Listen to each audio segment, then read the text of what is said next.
वैशाख मास की दूसरी कहानी। एक पति पत्नी थे। वे लकड़ी का गट्ठर बेचकर पेट भरते थे। वैशाख का महीना आया। सब लोग वैशाख स्नान करने लगे तो ये औरत भी वैशाख नहाने लगी। जब पति रोज गट्ठर लाता तब पत्नी उसमें से एक लकड़ी निकाल लेती।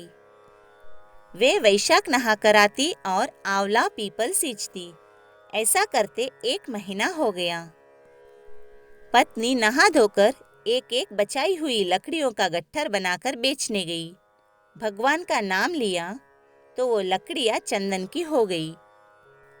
जब वो राजमहल से होकर गुजरी तो राजा को चंदन की खुशबू आई।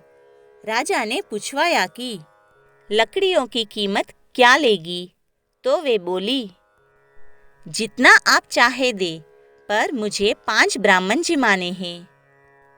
उनको जिमाऊं, इतना सामान चाहिए। राजा ने नौकरों के साथ 5 ब्राह्मण जिमे जितना सामान उसके घर भेज दिया। उसने दाल बाटी और चूरमा ब्राह्मणों को जिमाया और दक्षिणा दी, और स्त्री ने ब्राह्मणों का आशीर्वाद लिया। उसके पति का गट्ठर बिका नहीं था तो उसको आने में देर हो गई। इधर ब्राह्मणों और भगवान के आशीर्वाद से झोपड़ी महल में बदल गई। रसोई में 56 पकवान तैयार हो गए। जब पति गट्ठर बेचकर आया तो उसे झोपड़ी नहीं दिखाई दी, तो उसने पड़ोसन से पूछा। तब पड़ोसन बोली, तुम तो लकड़ियां बेचते रहते हो। तुम्हारी पत्नी स्नान ध्यान पाठ पूजा करती है, ब्राह्मण जिमाती है, बाकी तुम जानो। इतने में उसकी पत्नी आ गई। पति से बोली, यही अपना घर है।